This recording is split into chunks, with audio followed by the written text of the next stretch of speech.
Welcome one and all to another edition of 20 Question Tuesdays. Oh, Doug, you asked that question right before I even had a chance to write it down. That's why I always try and get people on a little early. This is 20 Question Tuesdays. I am Jeff Plankenhorn. Here's some more fun captions. How about this one? This week we're going to have my pal Terry Buffalo Ware on, and I'm so excited to have him here. Guitar pickers and tone hounds, please gather around. Learn a little bit, sponge a little bit. That's what I do every time I'm around Buffalo. Not to mention, I was saying earlier that he may have as many stories as Bob Livingston, so we might end up having to do two of these shows. Okay, a couple of quick things. First of all, thank you to Austin Music TV for putting this show on the air.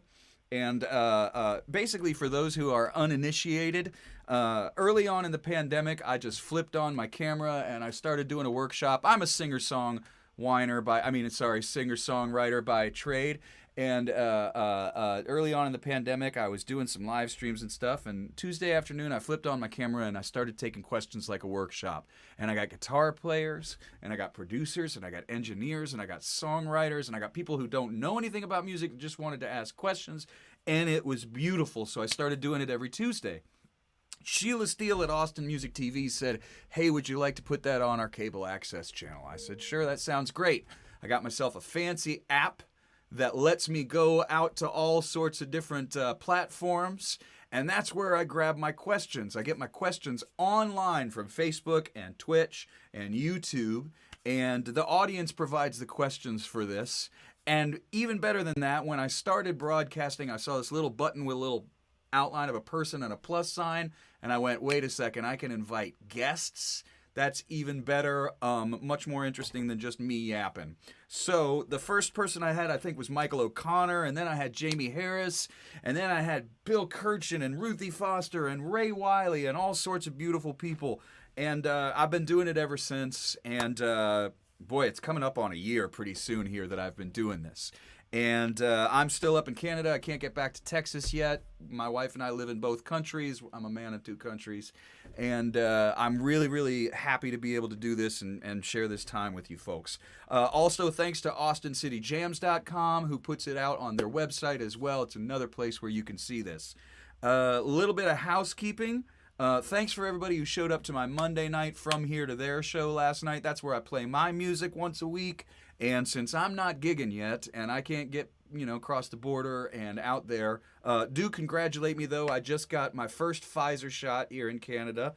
And so get yourselves vaccinated. Don't not do it, people, please.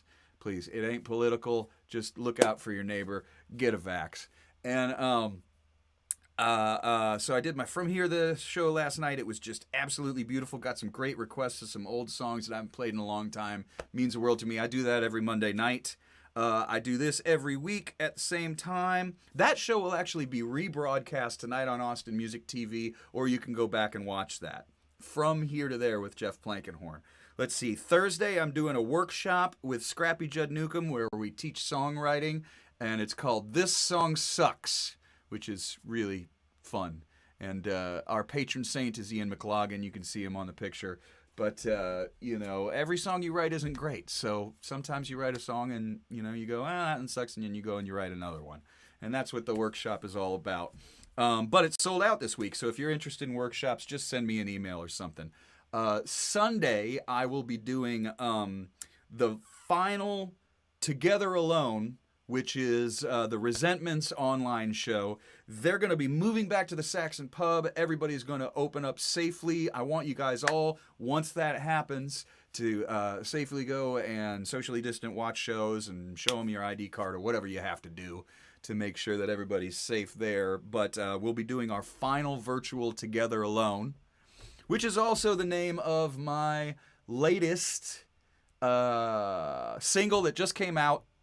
So go right here if you don't mind. That's how you find my latest single, Together Alone, featuring the Resentments. I wrote a song about it, and if you like to hear it, here it goes. And let's see. With that, I think I've done all of the housekeeping for the week. And, as if that's not enough, and I'm gonna go ahead and bring on Terry Buffalo Ware. Buff, how you doing? Hi, Plank. I'm doing great. Hey, man, Thanks. I guess we're hearing the echo after all. Oh. So here's the bad news. When there's echo, there's two choices. Yeah. You either turn me down in your room so you can barely hear me, or you plug in headphones. How about I plug in headphones? Okay, we're going to do that really quick because I've got room to write some questions down. We got some great questions. Doug, that's another good question I'm going to write down right now, everybody. Yeah, this is my semblance of professional. How's that? Check. I hear no echo. Do you hear me? I hear you loud and clear. Buffalo, it's so good to see you, man. I'm glad we got to catch up just a smidge before the show. Absolutely. And before we get into these questions, and I dive in pretty quick because it's all the audience questions. I know that you're doing pretty well, but I'm just gonna go right off the bat. And you know what? I am gonna go because this is the thing. I already know how you're doing. I know you're doing pretty well. But in reference to Jeannie, somebody just asked. Doug asked, "What is Buffalo gonna do now that his wife retired?" Basically, try to not get on her nerves. Ooh, isn't that a healthy marriage? I mean, we marry people that think we're gone 3 weeks out of the month. Well, I've told people, Jeannie and I we've been together since 1970. Yeah. So and we've been married since 78. And I've always told people that the secret to our marriage has been that I've been gone half the time, exactly. At least. My wife, as soon as the pandemic started and we were kind of locked in and stuff, she was like, "I didn't sign up for this. This is not it. I had to get this office, you know. It's really great for recording, and it's also the Save My Marriage office. It is." No, she's really enjoying retirement, and I'm enjoying having her around a lot too. Yeah. Well, we take a lot of walks, you know. Well, that's the thing, just man. Hang out. Yeah. Now you're still playing, of course. Let's pretend it's not the pandemic. Okay. For those who don't know, I mean, we can go all the way back to the early Ray Wiley days. Was it Three Faces West, or was it No. Help me. Well, I moved out when I got out of college. And I moved out to Red River in May of '72, and Ray was he was still in Three Faces West. Okay. But he announced that he was going to go out on his own after that summer season was over. Right. So like my timing was perfect, and I got out there, and you know I met Ray I'd actually met him a year before when I was out there with my rock and roll band playing at the skating rink. But you know, I was there in Red River, and you know, Ray and I would get together and play. The first time I ever played with him was at a Three Faces West show at the Outpost, and Ray had me come up and play a song with him before they started their regular show. And then Bill and Bonnie Hearn were out there at the same time, and I actually played bass with Bill and Bonnie for that summer as well. We had interesting stories with Bob about how the bass player becomes the bass player. I mean, I've played bass with Ray Wiley, and you've played bass with this person and that person. And it used to be the bass player was like, "Oh, he's got a van," or "Oh, he's got a mixer." But you know, in other cases, it's like, "Well, he's got a bass," but and we need him. So for all of you budding guitar players out there, you know, get yourself a paying gig. You know, 4 strings, no waiting, and just thump it, you know, and don't get in the way of the words, and you'll get the gig. Well, and you only need to learn 2 strings, really. Really, only 2. Yeah. You can pretty much get away with 2 strings. Yeah. But then we go all the way to, like, you know, more contemporary stuff. Your addition to John Fulbright's music has been of a real notice to me, and something that I've always really, really loved. And your stuff on the records and stuff has been huge, because what happened was this. he was recording. Of course, I knew you for years, various Ray things and this and this and that, and we'd crossed paths, and I was always like, okay, that's one of the guys that just one of the guys that just does it right, and this is tone, timing, tune, and we can say this here, no bullshit, no wheedly playing. This guy is like the kind of guy I look up to, and that's how I felt about you. Not that your ass is for kissing, or it's more for sitting, but that was the case. And then so I get hired to do one song on a record for John Fulbright, and I was like, cool, he's that kid that plays accordion, right? That's all I knew of John Fulbright when I got the call. So I go in and I play dobro on a song. I'm like, oh, that's great. Fast forward a year later, I'm at the Blue Door and in Oklahoma City, and Greg Johnson's like, man, you gotta hear this, and I'm listening to something. I go, what is this? And he goes, oh, this is John Fulbright. And I said, oh, that's great, I'm on this record. And he goes, no, you're not. And he's like smiling, shaking his head like, no, you're not. And basically the story goes like this. He did a record, and the long story short of it is, it didn't feel like him, and he went back to Oklahoma, and he played with the people that he knew and loved. And he made the most incredible record. And I loved that story so much, man, and you were a big part of that. Oops, sorry, I got my keyboard on. You were a big part of that, yes. Sorry, I'll turn that off right now. Anyway, so for those who don't know, we're talking about, Buffalo from all this way, and I just wanted to give everybody a little bit of a capture. And of course, you're talking about playing with, Eliza and all sorts of people. We can go down a huge list. Rather than that, let's jump into some of these great questions that people are leaving here, and that I really, really dig. Here's a really, really fun one that I love. Doug asks this question a lot, but he doesn't ask it every week. So, what is Terry's most important spiritual principle? The golden rule. That's easy. That's the one, right? Yeah. Who needs religion when you got the golden rule? Wasn't that what Gene Wilder said? I think Gene Wilder said, I don't need any religion except for the golden rule. I kind of against anybody's. Yeah, exactly. But I kind of go with the Woody quote on that. Is ask what's your religion? All and none. Yeah, the golden rule. That's kind of where I come from. Yeah, golden rule, there was I remember being out on one of those Woody tours where we were playing the music of Woody, and LaFave put everybody together, and there was that thing that Bob Childers would read of Woody's writing, and he said, I got me kind of a one-man religion. He's like, no matter who you are, you're in it. And no matter what you do, you can't get out of it. And I was like, yes, that's my vibe too. Okay, so there you go, Doug. It's as simple as that. You heard it from Terry. The golden rule is the best spiritual principle. Bob Livingston says, no making fun of bass players allowed.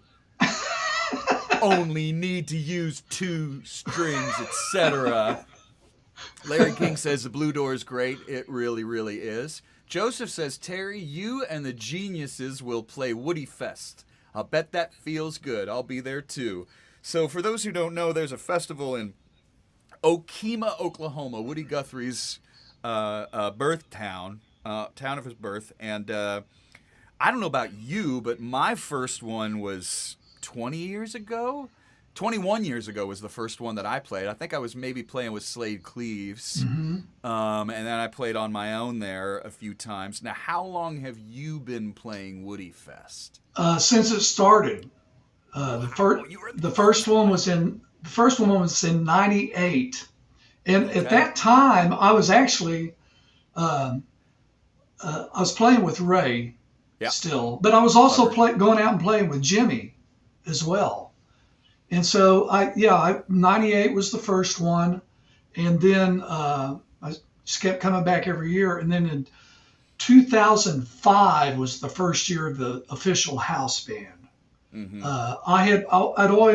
I didn't just play with Ray and Jimmy, early on then. Other people would ask me to play with them, and I would. And I was playing with so many people that one year somebody had to cancel their main stage set. And Coalition came to me and they said, could you throw something together for the main stage for tonight? Which you could. And I got Greg Jacobs and Don Conoscini and Mary Reynolds and gosh, some other people. I can't remember who all, but I remember those. And we just threw something together. And then when the next year came around, they go, "How would you feel about putting together a house band?"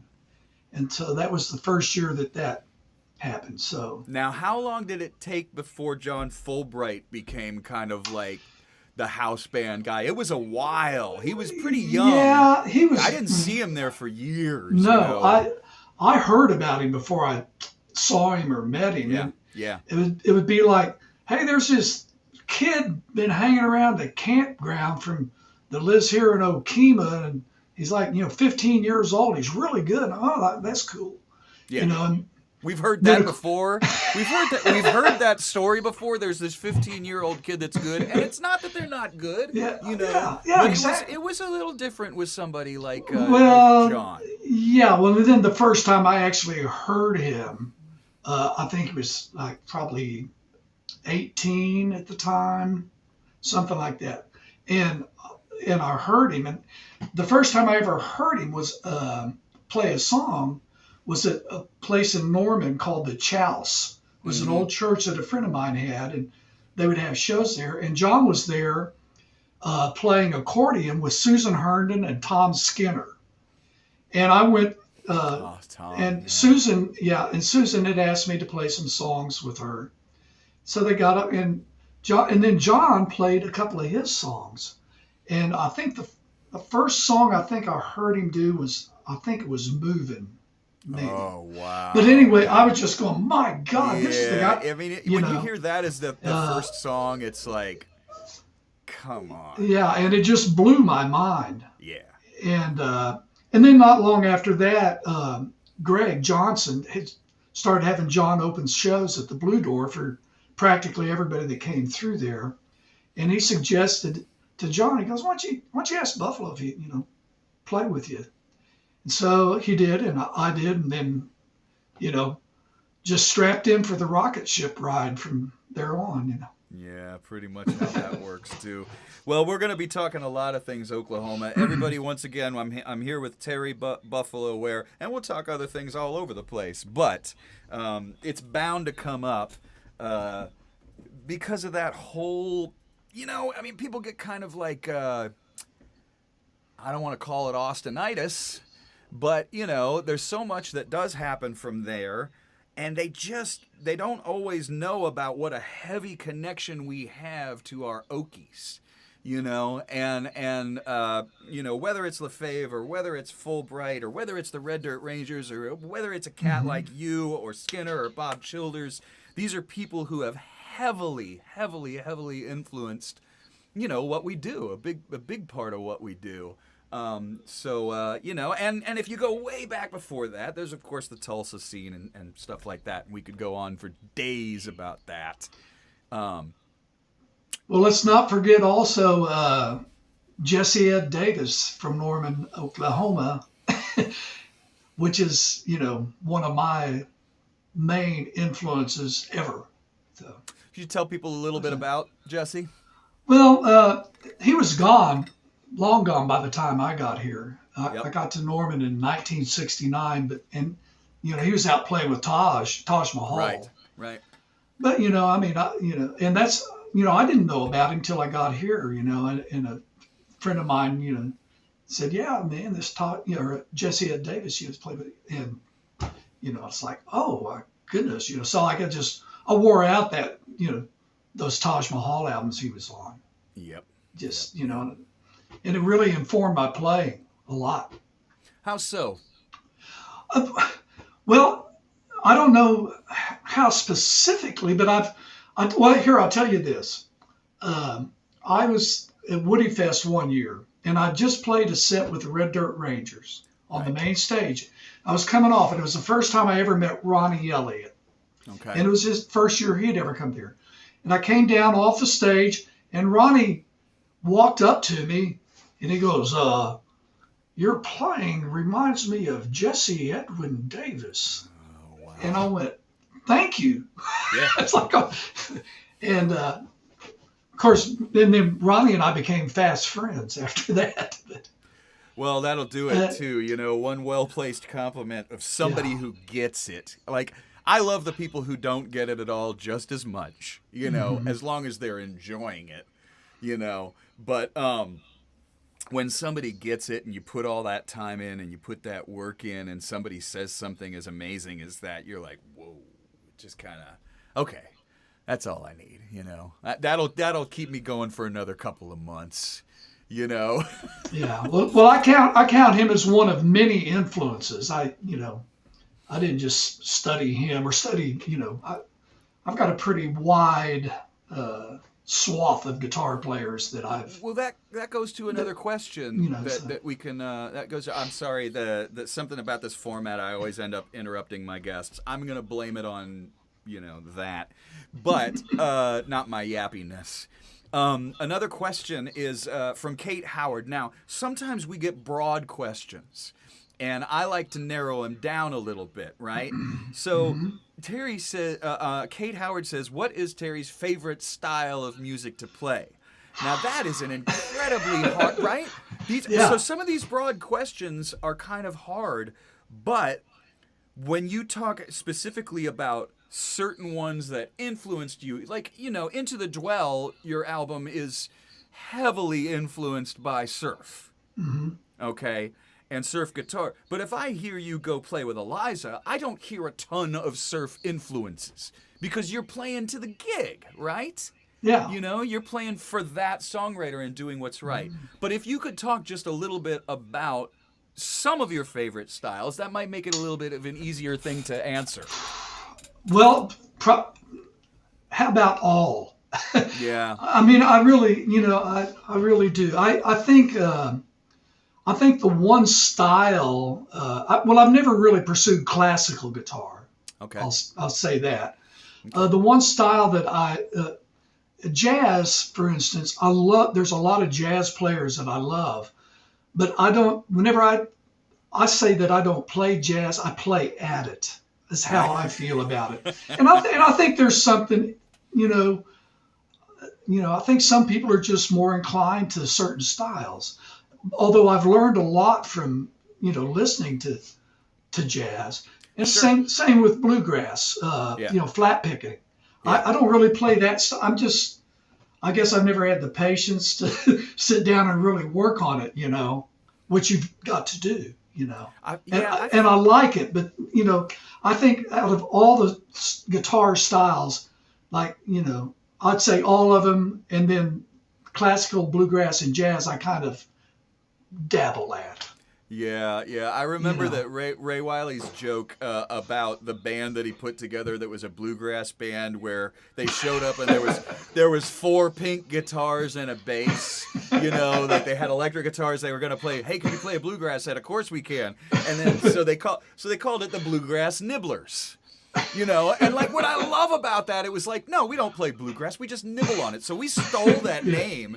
And I had a band for a little while with Lewis Myers and Brian Duckworth and Darcy DeVille and David Carroll, and we called ourselves the Nibblers. And and that's the thing, because of the thing, do I claim to be a bluegrass player? Hell no. Do I get some things from it to put into my own music? That's where it's at, yeah, man. absolutely. Right? Well, And you taking influences.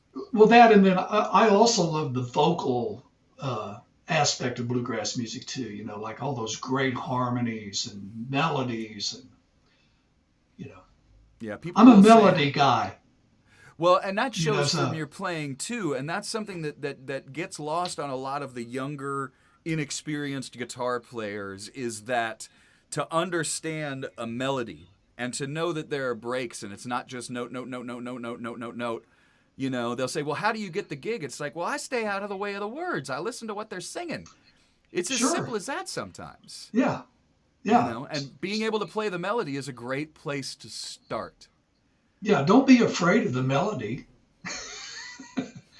You don't have to play a bunch of licks No, to show me how good you are. Do that when you go play your instrumental at your set, you know? yeah, Then you do that. yeah, But you were the kind of person that I looked up to, and there was really only a handful of them, Buff. So again, I don't mean to kiss butt, But when I first came towards Texas and kind of moved out of the type of stuff that I was doing, whether it was in Nashville or in Ann Arbor, it was the people who just really understood melody, really listened to the words, and you could tell they knew what was going on in the song. You know, drummers like Rick Richards who would ask for a lyric sheet. You know, you're like, come on, man.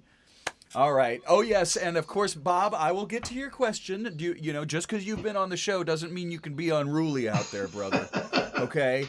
But no, I'll go to Bob's question. I'll go to Bob's question right now because he is Bob Livingston and kind of, well, he sort of fits in this whole thing. I'm just kidding. He wants to know where Clovis, how do you say that? Roeblain? Where is Clovis Roeblain? Clovis Roeblain is now in Wilmington, North Carolina. He's in North Carolina now. Yeah, I talk to him all the time. Oh, right on. You know, speaking of bluegrass, I mean, you know, we think a lot about Tennessee and Kentucky, but that kind of space where Tennessee meets North Carolina in the Smoky Mountains, something like we breed, you know, songwriters in Oklahoma and Texas. They breed these Appalachian pickers that it's just in the blood, you know. Well, and some really good, I mean, you know, Jim Lauderdale's from that general area. Uncle Walt's band, they were from that. Yeah, that they were actually too. they were Columbia and South Carolina, but but I mean that general geographic totally from that area. And what a great thing when all these things mix. People don't know, you know, necessarily that, you know, Champ Hood comes over and then he starts hanging out with Willis, and then these people put their songs together and they put their styles together, and then something new is born. And I just find that so fun and fascinating to talk about myself. I really, really dig it. So Bob, we know where Clovis is, and he says, talk about Cowboy Twinkies. We can go ahead. Why don't you go ahead? I'll give you a sec. Why don't we talk about the Cowboy Twinkies for a minute? Oh, okay. Well, I was playing with Ray. No. Yeah, I was playing with Ray early on, and it was, you know, it was just the two of us. We're talking Ray Wiley Hubbard. Ray Wiley, yes. Yeah, not Ray Davies, not Ray Parker Jr. Talking about Ray Wiley Hubbard. Anyway, so I was out in Red River playing with him, and Ray and I, then I got about the end of October, 1st of November, after I'd first moved out there, I got my draft notice. Oh, wow. And I was in that first draft lottery, and my draft number was 4. So, you know, it was inevitable. So I got my draft notice and came back to Oklahoma, took my draft physical, flunked it, got a classified 4F, spent a couple of months working for my dad at his lumber yard, got some money together, went back out to Red River, not really knowing what I might find. First person I run into is Ray, and he goes, what are you doing? I said, well, I flunked my draft physical, and I just kind of out seeing what's going on. He goes, well, you want a gig? And I said, yeah. And that's how we all meet Ray. You want a gig tonight? and Ray had a bass player, Jess Yarrian, working with him at the time. And so I joined up with him. We worked as a trio. And then long about summertime, Jess decided to move back to Texas, to Austin. And Ray and I kept just doing duo stuff. And then we're going to Texas, and we had a couple of gigs where we needed a band. And so I threw some people together that I knew here. Jimmy Herbst on drums, and a guy named Dick Henneke on bass. And then we played a couple of gigs like that. And then Ray decided, well, let's just put a band together full time. So we kept Jimmy, and Clovis, Dennis Meehan, is his actual real name, if you're going to write a check to him. Anyway, he was playing with a band called Rose and the Dirt Boys here in Norman. And they were getting ready, besides Dennis wasn't, but that band, which included a guy named Ron Bailey, who's an icon in the Seattle area now, and Annie Rose DeArmas, they were both in that band. They were moving out to the Pacific Northwest. And this is, 1973. And so I went and asked Clovis if he would, like to be in the band. So he joined up. So that's how we got together. And we go down. We spent about maybe 30 minutes rehearsing, and went and played our first gig. Sounds about And right. and and so we were we're trying to think of a name, and Clovis has a very dry sense of humor, and he goes, "Well, I always wanted to be in a band called the Twinkies." And Ray goes, "Well, what about Cowboy Twinkies?" Well, yeah, that sounds good. So that's how the Why name not? came. Yeah. So It's funny the ones that stick. yeah. You know, we have a question right here, because we have a question here from Bill Lewis, and he says, Buff, my favorite band name is still the Studs of the Universe. Wasn't that you? Well, yeah, it was. Well, the Cowboy Twinkies, we changed our name to the Studs of the Universe for like one gig. Because I had told the story whenever I was in like ninth grade. I had a really good friend, still a good friend. His name is Steve Hilterbrand, and we were at a dance, like a record hop one night. We're like 14 years old, right? And we decided that the cool thing to do would be to ignore the girls and sit and just act cool. And Could only work for so long. Steve said something like, yeah, like we're the Studs of the Universe. And it's like, well, yeah, that's our club. It's like only two people can be in it, you and me. Okay. And we decided I was the president, he was the vice president. And he still calls me Mr. President every time we talk. Okay, because of the Studs of the Universe. This is anyway, this is also a lot like the He-Man Woman Haters Club from the Little Rascals. Exactly. It's the same kind of concept. Go on, I'm sorry. Well, anyway, so I was telling that story to the band, to the Ray and the Twinkies once, and Chloe said, God, we ought to use that. And so we did use it for one night. And then there was an article in Buddy Magazine, or their little blah, blah. The blah, blah column, where kind of like random notes or whatever. Yeah. And in there it was like, the Cowboy Twinkies have changed their name to the Studs of the Universe. Oh, no. Oh, God.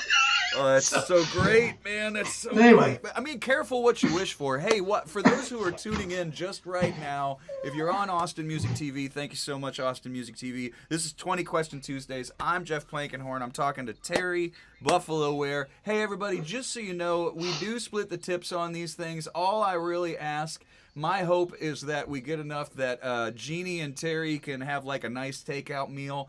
So, you got $5, you got $10, you whatever. You send us a tip. I always split the tips with my guest. And that's really, or a tank of gas for the next real show that's not virtual. We really appreciate it. And it's a great thing that I get to be able to do this show. So thank you all so much for that. And once again, I am talking to Terry Buffalo Ware. Here's some good little places to find out more information. His website and his Facebook. That's the personal Facebook, which is a little easier for the contact, etc., etc., etc. He has a music page as well. Let's get back into it, because that's all good stuff. Bob, I'm going to have to wait on that question because I have no idea what that means, but I'm sure Terry will. But Larry King I just saw it. Yeah, right? Okay, we'll wait on that one. We'll save that. We'll save that, because I know Bob's got the good questions. He knows. If Ray was here, Ray thought we were going to talk about him. We're barely talking about him at all, He was really worried that there were some non-disclosure agreements that were going to be, violated on this show. But for now, Larry King says, and some of us might be in the know, some of us might not. He says, the nickname begs for a story. Well, it's I got the nickname whenever I was in college. I was back home visiting my hometown, Woodward, Oklahoma. Mm-hmm. And it was a spring break, I believe. And I had shoulder-length hair, and I used to wear a fringed jacket and knee-high moccasins. That was my thing. and I was standing around. You I need can't to bring even that remember. look back. You got to bring that look back. I think it's time. It suits you. It's retirement. You know, talk to Jeannie. Yeah, I still have the jacket, Come on, but you got but to do it. but I was standing around with some friends of mine. Can't remember exactly where we were, and this one friend of mine, his dad like walked up to us, and he saw me, and his dad was a little bit on the shall we say redneck side, I guess you'd say. I thought you were going to say straight laced, but redneck. I got you. And yeah, so anyway, he walked up and looked at me and he goes, "You know what, Ware? You look like we're going to do Buffalo Bill or something." And so right after, like my friends just they would see me, the ones who were there go, "Hey, Buffalo Bill," and then it got shortened to Buffalo, and then pretty sure soon it just took off. Once it's out of control. Man, so that's all. That's it. I mean, but that's the way a good and that's nice for the people who don't know, because they might think something else. You know, they hear these songs with things in them and this and this and that, and they like to make up their own stories. And sometimes it's as simple as, I just started getting called that because of this and this. I love that it came from like a square. An insult? Yes. Yeah.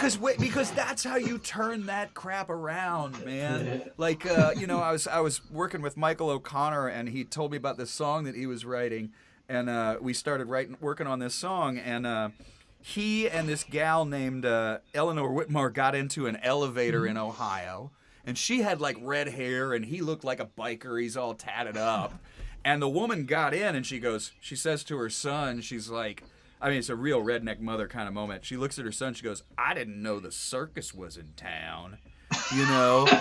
And then the elevator starts going up, and they both look at each other like they were thrilled. So that became the first line in the song, you know? And you sometimes you got to take those things and turn them into something positive. You know, the Square gave you the best nickname, and it's fit you ever since. I love it. Larry King says, "I love it. Thanks." Right on. Doug Ryan says, "Terry is such a gracious and humble man." Well, obviously he doesn't know you. Obviously. No, I'm just kidding.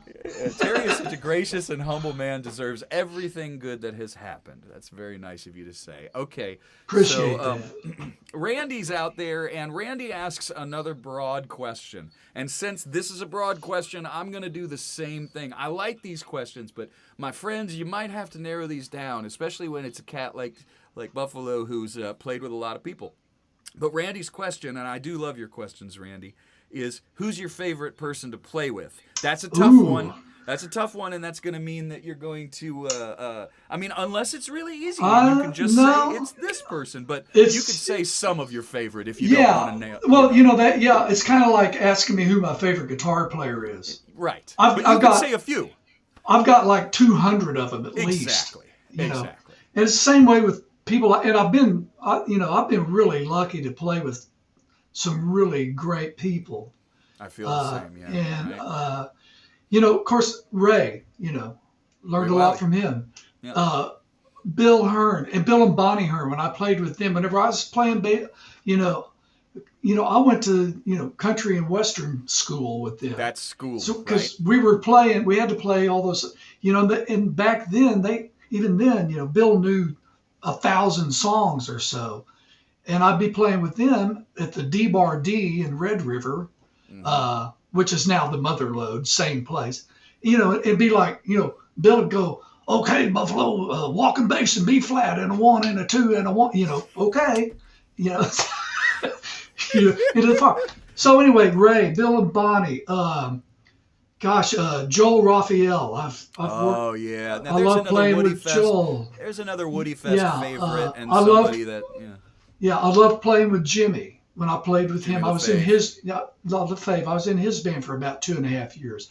Yeah. I love playing with John Fulbright. I love playing with Eliza. I love playing with Ronnie Ellett. I love playing with the Red Dirt Rangers. I used to love playing with Bob Childers. Yeah. We made an album together, Live at the Blue Door. Yep. I I mean, Yeah, you might there's as a well be the long, house long guitar list. player at the Blue Door as well. I mean, Well, you know, Greg and I, we tried to figure out how many different people I'd played there with that's not going to happen. You several can't years figure ago, that and it was out. like, yeah, it's like we got dizzy and like, no, we can't do this. Where were you in the number when you stopped counting? I can't remember. I mean, probably like, I if I was you and Greg, sitting in the back room at the Blue Door, looking at all the posters and going, okay, I bet you stopped at about like 35. Probably a Yeah, certain number of people. But again, for the young budding guitar player out there, the reason, besides being a great guitar player, there are other reasons why Terry would get the call. Okay, there are other reasons why you would get the call. Let's talk about those reasons. Are you a what? pain in the ass on the road? No. If you are a good guy on the road, people don't think that's an important thing, but it is. It's Well, really. it is, and it's stuff like if you say, okay, we got a lobby call at 10 o'clock, get there at 9:45. Yep. Like be on time. Uh, make So sure much of it. your equipment works. Oh, Uh, yes. uh, and also, Danny Barnes. Of course. And Danny, I don't know Bad if it's still on livers, et his, cetera, et yeah, cetera, et I cetera. don't know if it's still on his website, but he has like a Oh, I love Sideman that. rules thing, and that's like everything you need to know. We should put that in the And comments. I'll look it up and put it in the comments so people can find it. I used to give that to young players when they would ask me about stuff. mhm. The very first rule that Danny put on there is, if you're concerned or questioning whether or not you are the front man and you're at a gig, he goes, put down your guitar and walk out to the front of the venue. Look up at the marquee. Is your name on the marquee? No. You're a side man. Exactly. And he's like, your job is to make the other person sound good. Your job is to make those songs come to life. Your job is to make their life easy, and that's what it's about. And there's so many things. He's got things in that list about how to be at the van, how to be a good roommate Yeah. if you get in with somebody, Uh, how to, everything. It's timeless. yeah. Yeah, that's a really, really great one. Hopefully, if anybody knows it, please put it in there and I'll reshare it. Yeah, it's tough to say who's your favorite person to play with. Yeah. Do you have a few moments where you're like, because sometimes when somebody asks me this kind of a question, Dan Jason, you are awesome. He just put the All Danny right. I saw that. Barnes thing right in there. I'm gonna do this too with it, because that's Very- what it is. Yep. I'll leave that up for a second so everybody can go find it, or so can find it. Some people that just kind of stand out where it was like, okay, that was a moment. Like, I remember this moment very vividly. When they pop into your head, sometimes those are some good ones. Well, one of my biggest moments, and I've had a lot, and I'm grateful for them. But I'm a huge Jimmy Webb fan. Oh yeah. And whenever I was in high school, I mean, I still love all those old Glenn Campbell records, Wichita Lineman, Galveston, all that. MacArthur Park, which gets, a lot of grief from some people, but you try and write that, Anyway, and the town I grew up in, Jimmy lived in Laverne, Oklahoma, which is only maybe 35, 40 miles from where I grew up. Of course, he's a few years older than me. Well, throughout the years, Greg Johnson is a friend, has been a friend of his for a long time. And whenever Greg started bringing him to Oklahoma City, and he played a place in downtown Oklahoma City. Then he did it the next night at the Blue Door, and then he says, "Well, I want to play here." Jimmy did the Blue Door, and he would come to the Blue Door. And when I started doing my instrumental albums, one of the first things I thought was like, I always try to find songs to cover too. I write, but I always look for what would make a good instrumental. And I always wanted to do a Jimmy Webb song because, I mean, he just writes such beautiful melodies. And, I thought, well, Wichita, that's been done a lot. It's been done.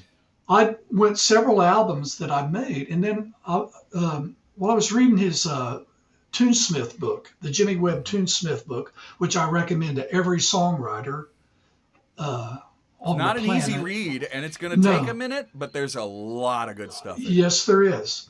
And he was talking about one of his songs called Skyrider. Right. And I went back and re-listened. I went, that's the one I want to do. And so I did it and I recorded it. And I told Greg about it. I said, well, I've done one of Jimmy's songs. I've done Skyrider. And I gave Greg a copy of it. And this is before the album had actually come out. And I gave Greg a copy of it. And he goes, oh, that's great. So then Jimmy was coming to play a show at the Blue Door. And I'd go to all his shows there if I wasn't out of town playing with somebody. Sure. And so I went. And so Greg's going, Jimmy's got to hear this. He's got, I got to play this for him. So I went to the Blue Door one night and Jimmy did his show. And so after the show was over, he's back in the back room at the Blue Door there.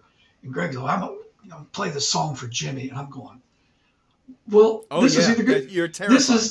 This is either going to be a really great night or the worst night of my life. And it's like, I don't know. Should have I even given Greg this copy of the, I mean, I was just like, and Fulbright was there that night too. He had opened for him just as a solo, And so anyway, so like they start firing the song up back there. And I couldn't go in the room. I was hanging out by the counter, and I hear the song start up, and I just, my heart was pounding. I was, feeling a little nauseous. And then Fulbright peeked around the corner of the door there, and he looks at me and he goes, like this. And I slowly kind of made my way and like kind of went around the door there, and the song is just piano and guitar is all it is. That's how I did it. And a real great piano player from here in town by the name of Dennis Barisky that played the piano part. And so I got around the corner, and just as I did, and Jimmy was like, his eyes closed, head between the speakers, listening to it, and then he looked up and he kind of turned his head and he saw me. I'd met him before. Sure. And he saw me, and he looks at me, and he goes, got the bass notes right, and gave me the thumbs up, and I just like, it's like, wow. And then after it was over, he came over and thanked me for recording the song. And I was like, I'm going, well, thank you for writing it. Yeah. I mean, it's like, that's the thing, And so that was one of the hugest moments I ever had. That's a heavenly moment for anyone who plays music. Yeah, and I have a picture. Michael Lander, who helps Greg at the Blue Door a lot, is a photographer, and he took a picture of the moment that Jimmy and I are shaking hands, and Greg's standing there smiling, and I still have this look of terror on my face. Well, sure, probably a little. I wonder if people out there realize, especially if you're not a musician or a songwriter, how big a moment like that is. I'm sure they understand it's big, but they'd say, well, why wouldn't he want someone to record his tune? I think that someone like Jimmy Webb, who's probably had a lot of people do shitty versions of his songs. I got a good story about that too. I'm ready. Hit me. Well, but also, I want to say, I think Jimmy Webb is one of the great American songwriters. Agreed. I mean, like in the category of like Irving Berlin, Rodgers and Hart, Bob Dylan, you name. I mean, he's like in the upper echelon. Yep. Well, he was at one of his shows at the Blue Door one night. He was talking about, and he's a funny guy too. If you ever get a chance to see him live, he was talking about MacArthur Park. He said somebody had once, one of the more famous ones. Yeah, somebody had once said to him, like, Donna Summer is one of the people who had recorded that. Kind of a disco kind of version of it. Yeah. And asked Jimmy, said, She said, they asked me, said, "Yeah, God, don't you just hate that version of it?" And he's going, "What do you mean? That sold 5 million records. That's my favorite. That's my favorite version of that song." Now, do you feel like he meant it just because it made him money? What if he really liked it? Well, I think he it was probably a did. tinge of both? Yeah, because I think Donna Summer was a great artist myself. I mean, she was, right? Yeah. I just bought my in-laws here in Canada are known as my outlaws. They don't like to be called my in-laws, which I love. I have a mom and dad outlaw here in Canada, and we got them a record player because they were interested in getting back into records for their birthdays. Their birthdays are about a week apart. And so, Mother's Day, I went down to the store and I started thumbing through some records, and I found her an old Ringo Starr record. She's a big Ringo fan. That was her favorite Beatle, and I found a Donna Summer record. So I literally just got her a Donna Summer record, and she was so thrilled to see it. But yeah, I think that artists are often surprised when someone who's like in an unsuspecting vein, will do one of their songs, I mean, you think about like the merger of like Kenny Rogers and Lionel Richie, or you think about like Neil Young and Rick James, for crying out loud, actually writing together and stuff like that. I find that stuff pretty fascinating, and just as many people did, crap versions of those songs, because once it's out there, you can just do it. You don't have to ask anybody. You just have to pay the rights.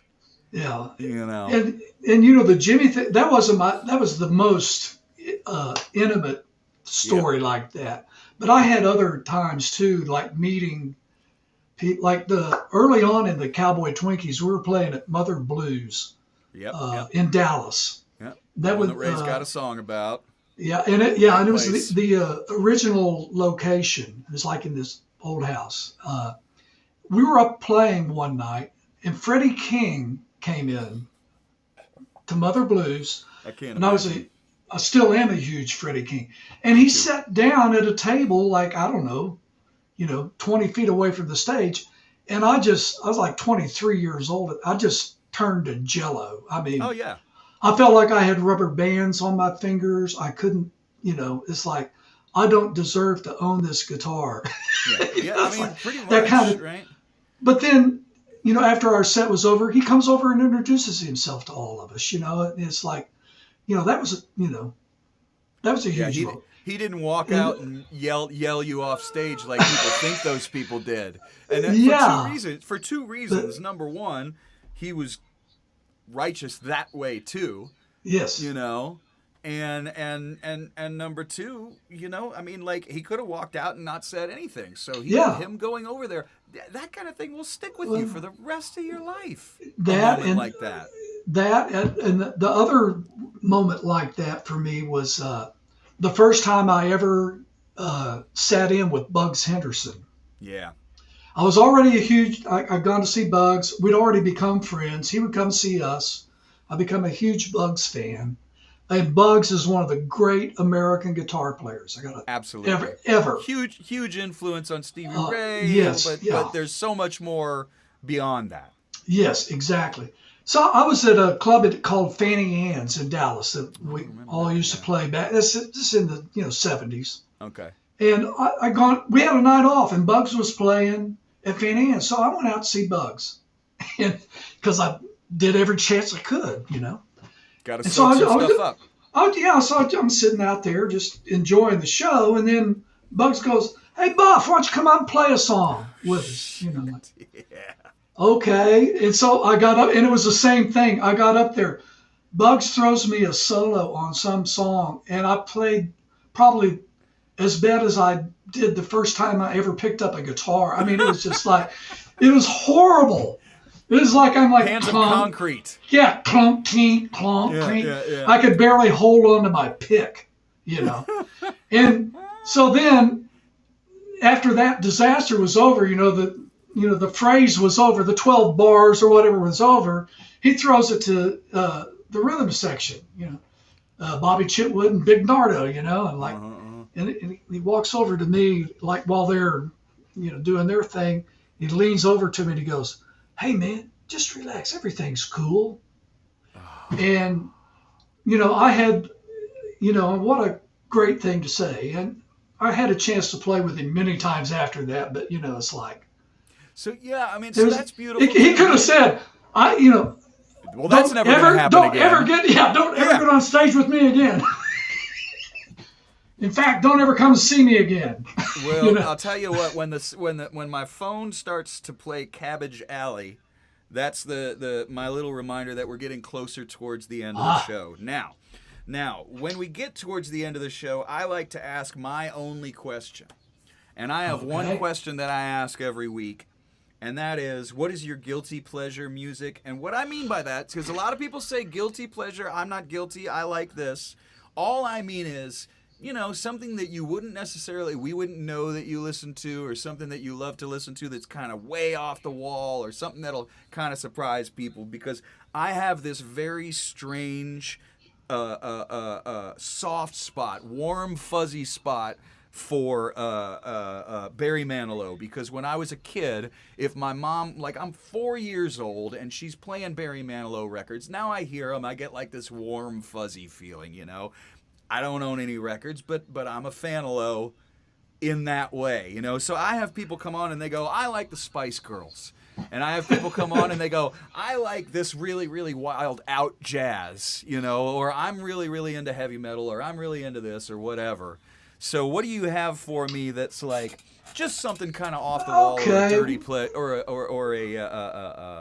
that kind of pleasure music? Yeah, I'm trying.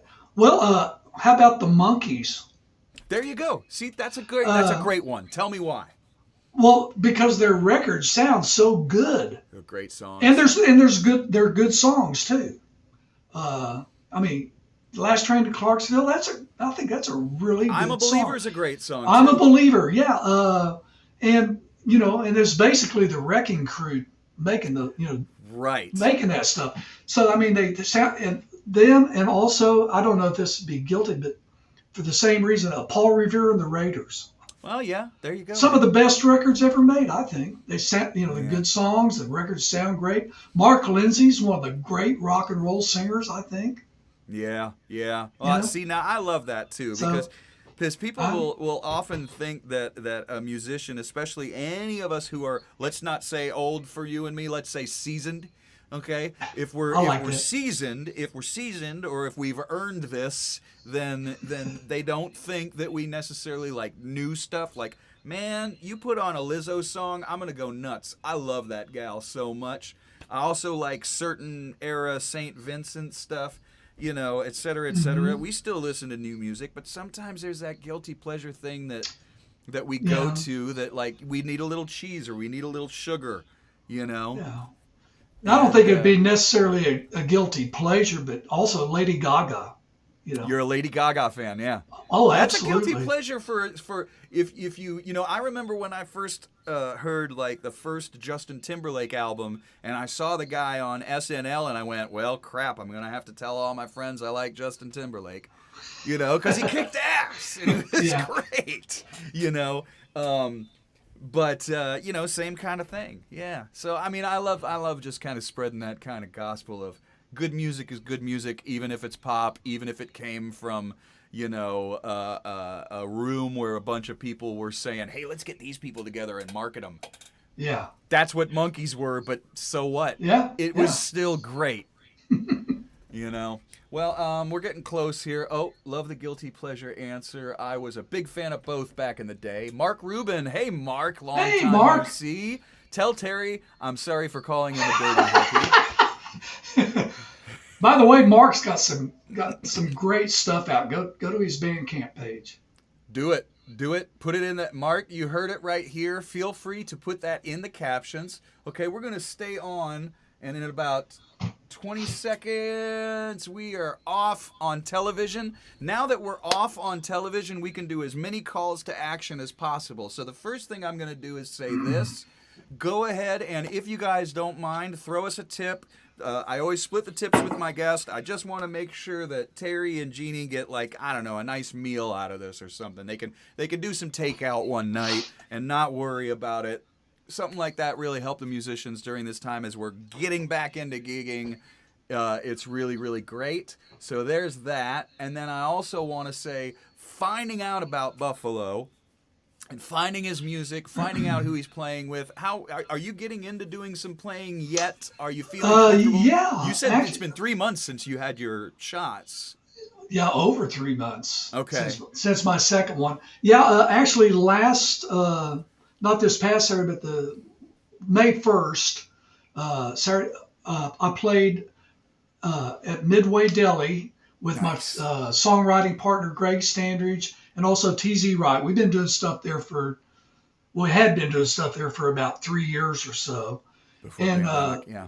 Bob Thompson, the owner, has built a outdoor stage and expanded his Ooh. patio. So we went and played an outdoor gig, Oh, and that's great. it was wonderful. It felt really good. We had a lot of our friends show up, and I think everybody there had been vaccinated. Because Yeah. I asked everybody that I saw, "Have you been I vaccinated?" mean, "Oh yeah." really, yeah. I mean, at this So, point, don't and, stop getting uh, vaccinated. Get us to herd immunity. It's gonna be a while, so keep doing it. Chris and Buhalis. Speaking of better late than never, Chris Buhalis just chimes in with Midway Deli. What are you working on something, or Chris? What are you doing here? Midway Deli. All right. Well, okay. I'm glad you're here, buddy. All right. Bob says he's already tipped for the ball walk story. How will you navigate it? And was it part of your show? Okay, so let's go. Let's go ahead and let's give him that. Come on. Are we no, giving him that? God. Okay, so that's a no. We can Well, say no, no. I mean, no, it's not. It's not part of our show, or Okay. wasn't part of our show. Okay. Okay, it's kind of an embarrassing thing. We was kids, Yeah. We can always preface with that if you feel like it. Yeah. You don't have to say anything here, man. This is what the kids call it. It's a free space. It's a safe space. We were playing a show with Rusty Ware. Oh boy, there's a start. I think it might have been a Stephen F. Austin in Nacogdoches somewhere, and Rusty was on the show, and I think it was just the two of us. But during Rusty's show, Jimmy and Dennis and I, in the middle of one of their songs, walked across the stage with a certain part of our anatomy exposed. Why? Because you were kids? Well, they had lots of beer backstage. Oh, I those days. see. Okay, so now we have the real answer as to why. I don't do that anymore. Oh no, I'm No. surprised. Which thing? The ball walk or the drinking? Both. No. Okay. Yeah. I was hoping that you meant the latter. I'm just So kidding. yeah, it was just I think Clovis was the instigator, but anyway. Let's blame it on somebody else, Buffalo. We can do that as much as we want nowadays. But I participated. It's not something I'm proud of, but as we were talking before we went on air, I really don't care anymore about No, man. most things. That don't give a crap button just gets bigger and bigger and bigger the older we get, right? And it's that's the first thing I do every morning is I go push it. Yeah, you just hit that button and you go, you know what? Like, come on. Yeah. Right, and it's kind of liberating, man. It takes the weight off your shoulders and it makes you go, okay, now I get to enjoy things a little bit more. I'm gonna make sure that we got to all the questions. It looks like we did, actually. It was funny one time. I'll mention Ray again. When I got done, or before we went off the air with Ray Wiley that time, he goes, "Jeff, I don't think that was 20 questions." And I said, Ray, it just sounded like a good title for the show. It's not actually 20 questions. It's alliterative. You understand these things. You're a songwriter. And he took that pretty well. Okay, so I just want to say, Buffalo, it's so great to have you. And thanks everybody who tuned in and online, whether you were on Twitch, Facebook, or you were on YouTube, or you were watching on AustinCityJams.com, or if you were watching on television, cable access in Austin on Austin Music TV. Thank you, Oh yes, Buffalo. Chris is telling. Says right. Chris says we met Buff the same night, July 9th, Yep. 1997, at the Blind Pig in Ann Arbor, and you were playing with Jimmy LaFave. I remember this. I remember that I night. remember it well. And Chris, you're not allowed to say anything else about that night. Nothing. If you do, you are in trouble. Yeah. So anyway, Chris has known me a little too long. Chris will be at the Woody Fest too, and I'm sure you guys. I won't be there, but hopefully someday they'll let me back in, and I'll be able to come across the border. You know, which will be a big part of it. And I wish you and your family health, and everybody out thank there. you. Make sure you get vaccine. Congratulate Jeannie once again on the retirement. Every time I hear that somebody's actually retiring, I get so happy, Buff. It's a beautiful, beautiful thing. Well, thank you for asking me to do this. This has been a lot of fun. Oh, I'm glad, man. Thank you. I always like to say when people say thanks for having me, I say I really love being had. Actually, well, you know how Ray likes to say it's either going to be a lot of fun or highly embarrassing or both. Oh, yeah. It's been both. It's been both. I like that. I like that. I like to tell Yeah. people before the show, which I didn't tell you. This will be the least professional thing you do all day, but you'll have fun. Oh well. So, you know, I like to keep up the facade that I'm keeping up the facade that I'm a professional. Buffalo, thank you so much. Buffalo, Thank you, stay Jeff. on with me. Okay. Buffalo, you stay on with me. Everybody else there, too. Go to TerryBuffaloWare.com. Go to his Facebook. Find his music. Buy Into the Dwell on Bandcamp or wherever you get it. All those things. Go to all the things. Thanks, everybody who joined in. And next week, I'm going to have Allie Holder. And I'm not sure who the week after that is. Oh, week after that's Akina Adderley. And I think Lloyd Maines and Susan Gibson are coming up next month. All right. A bunch of great people. Maybe one of these days I'll even have Chris Buhalis. I don't know. Okay, he talks almost as much as I do. Almost. Buffalo, thanks so much. Okay, everybody, we'll see Thank you. y'all